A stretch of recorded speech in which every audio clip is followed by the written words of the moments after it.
never touch the keyboard before you hear the sound which you would like to produce in your head. The mood and the expression, that's what is crucial here. Really imagine what kind of sound you would like to have. These yellow books are for the books published during Chopin's lifetime. And the white books are for the works which have been published after his death. So, as mentioned, the Nocturne was published much later, and here in this edition we have two different versions of this C sharp minor, I'll call it now Nocturne. One is the earlier autograph version, and another one is the later one, and they are actually, I think it's very interesting also to see the differences between them, especially in the phrasing articulation, because the first one is actually very blank, so you have very little indications of dynamics or about phrasing, slurs. We have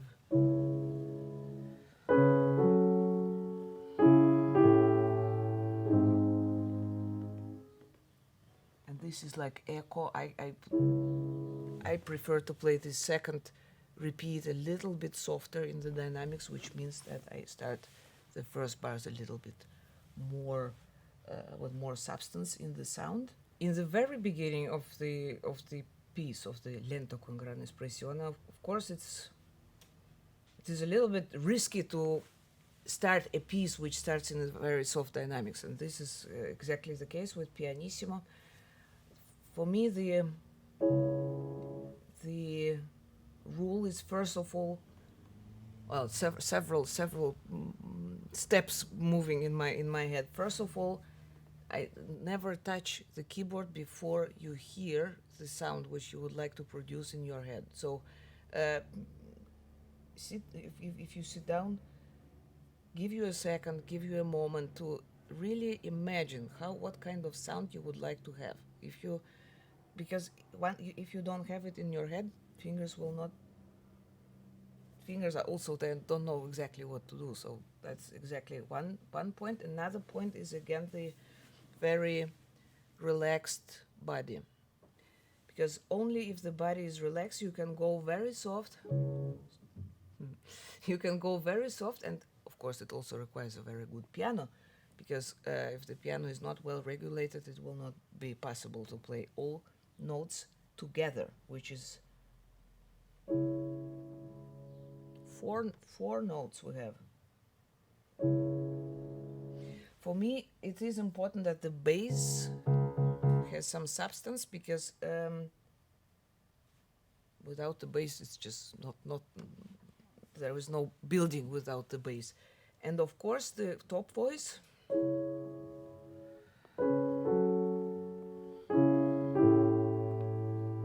Here, it's a little bit easier later on, because we have this dissonance, which helps to build the phrase. But I think what is actually the most important, just don't be scared of those chords. If you don't feel comfortable, the piano or whatever, just feel free and play a chord. Play a chord which,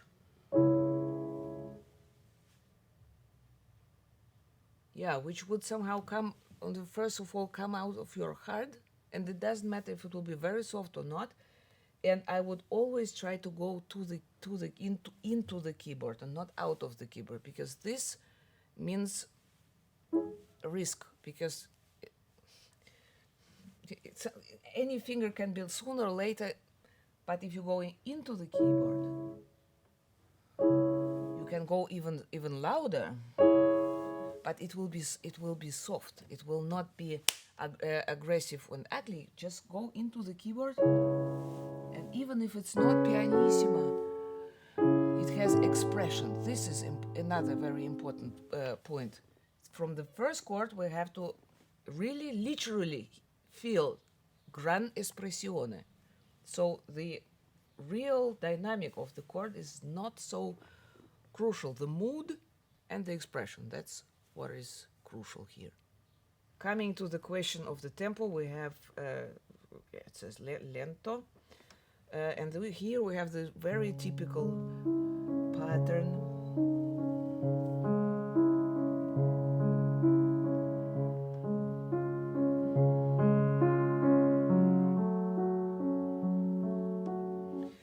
This is more usual nocturne accompaniment in the left hand, so we have the constant movement or motion in the left hand in 8 notes. And the melody is very, very, very beautiful, very free, and again, coming from the human voice, we have to be able to sing this melody without feeling out of breath, like, you know. Yeah, to be honest, I think it's I was never a good singer, right? Somehow to realize that when you perform with a singer, and the singer is so much depending on your tempo, on your feeling of the music, because I mean we can play louder, we can play slower, faster, louder, softer, but we will never, nothing will happen to us. I mean, we can still move our fingers and everything will work. With the singer, it's a completely different issue. So here we have to find the tempo which would somehow make it possible for a human voice to sing this melody.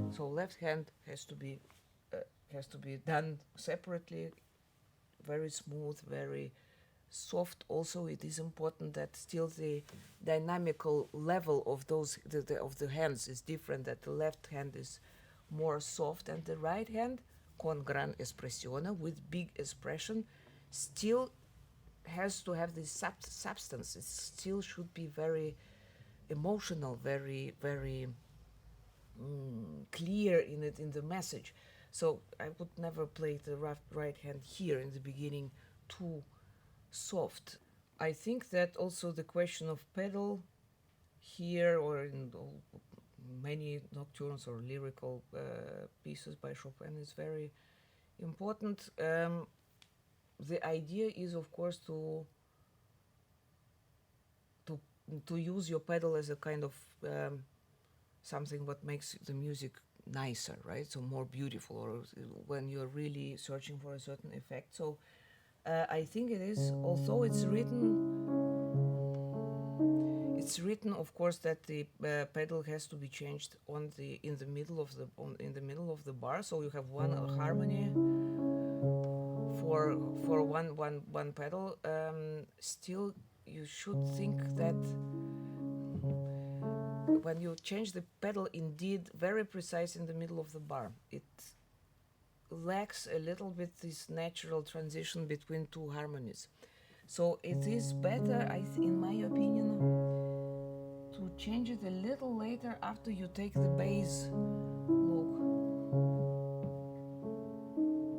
this is very exaggerated what I'm doing now, but it's not simultaneously with the bass note which I play, because it will always give you a gap, and I don't think that the gap, especially having this melody in the right hand, which should be connected, that this gap will help to sustain this longer line. So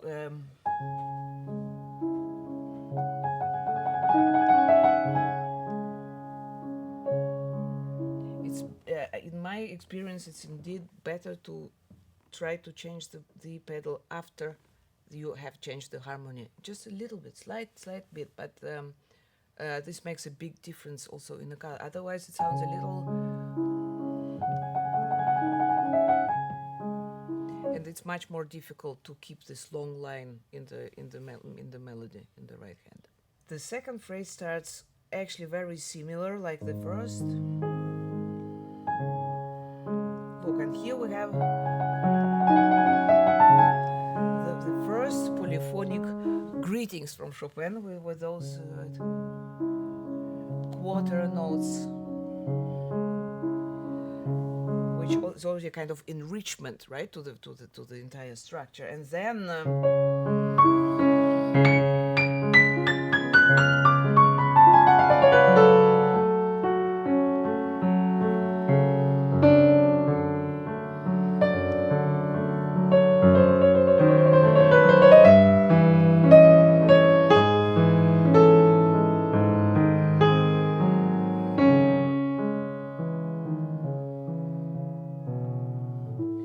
I actually completely agree that maybe the title Nocturne is not appropriate for this piece, because look, we have here in this first page, bar 15 and 18, indication con forza coming 2 times, and then crescendo and fortissimo in the bar 19, and no diminuendo there. So this is such an amazing, strong expression here in this piece. So Nocturne is maybe indeed a kind of, well, I don't know. I literally admire this title, Lento con gran espressione, and yeah, I think it really indicates the message of the piece. So we have this con forza first passage in the bar 15, and this is again a very clear written rubato, in my opinion, of Chopin. So he indicates that we need more time on the top. And here, this is less important. The end of the passage is less important. So that's why he writes smaller notes, 16 notes, triplets, diminuendo. So the most important moment in this passage is the top. And then in bar 17,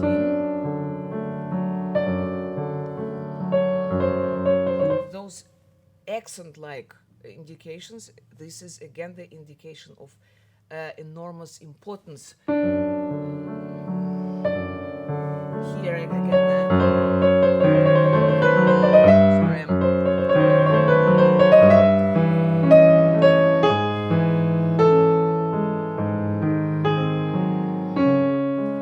now with the accents, these marks in the bar 19 and 20. First, Chopin marks the note A, which means that the entire phrase goes here to this A, and then still it's not over the phrase. Here is the final end of the phrase. So for me, these are more phrasing indications than dynamical or articulational indications.